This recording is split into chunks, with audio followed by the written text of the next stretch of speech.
Hey, everybody.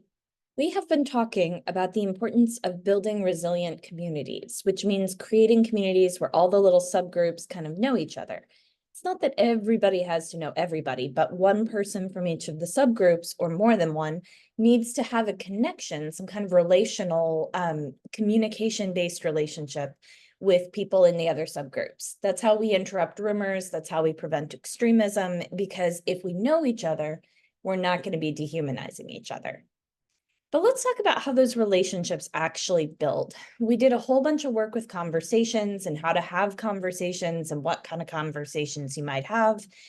But then we also talked about the fact that having this common goal of preventing election violence can be a thing that brings us together all by itself. All of that is true. I'm not going back on any of it. But here's the thing.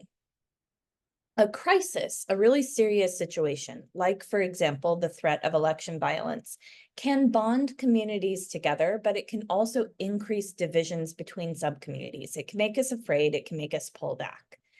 But there is a different kind of bonding that happens that does not tend to make us afraid, and that's joy and play and happiness. There's another cool neuroscience thing here where laughter and play and exercise all stimulate chemicals in our brains that help us to bond. So laughter, for example, actually sets off, if we are all laughing at the same time and we're laughing roughly at the same thing. So we're not laughing at a person in the group, and it's not some people laughing and other people not, but if we're all laughing together, we have this really amazing ability where our brains trigger a similar cycle of chemicals in all of us at the same time.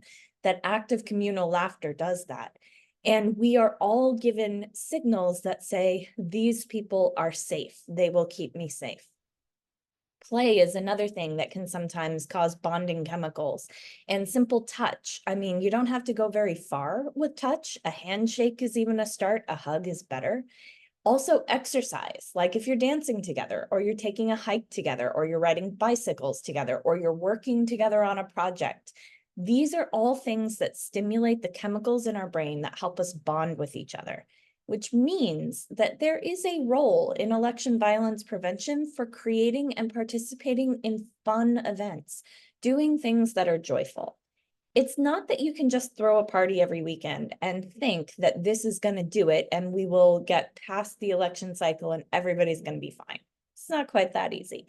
But if you're a person who loves to make joyful, celebratory experiences for people, or if you're somebody who naturally uses humor as part of a conversation, those are gifts that matter here. And that kind of fun can actually bring us together across big differences. Next time we talk, we'll do another action step.